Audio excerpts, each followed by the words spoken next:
High, welcome to my another video. আজকের সকালটা একটু অন্যরকমভাবে শুরু হয়েছিল জানো তো। আজকের সকালে ওই 10টা নাগাদ আমার একটা সেমিনার শুরু হয়। এই সেমিনারগুলো যখন হয় আমার অ্যাটেন্ড করতে বেশ ভালো লাগে। চেষ্টা করি যাতে আমি প্রত্যেকটা সেমিনার অ্যাটেন্ড করতে পারি। জানো তো, বেশ কিছুদিন আগে আমি কলেজ স্ট্রিট গেছিলাম। কলেজ স্ট্রিট থেকে কিছু বই কিনে এনেছিলাম। সেই বইগুলোই বসেছি আজকে মলাট দিতে। আর এই যে পোগো বাবা বসেছে আমাকে হেল্প করতে।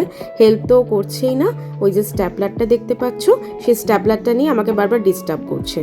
আর জানো তো, আমি এই বইগুলোতে মলাট দিতে খুব ভালোবাসি। তোমরা একটু অবাকই হচ্ছ যে এত বড় হয়ে গেছি তবুও কেন মলাট দিচ্ছি।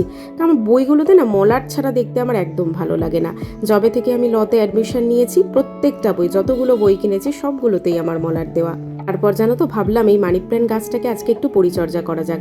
যখন আমি শাগনিককে প্রথম পড়াতে যাই তখন ও আমাকে এই মানি প্ল্যান্টটা দিয়ে বলেছিল, মিস তুমি এই মানি প্ল্যান্টটা নিয়ে গিয়ে বাড়িতে রাখো, খুব ভালো হবে। ওর কথা শুনেই এই মানি প্ল্যান্টের গাছ 3টে আমার নিয়ে আসা। আজ তবে আসি, দেখা হচ্ছে তোমাদের সাথে অ্যানাদার কোনো একটা ভিডিওতে। টাটা।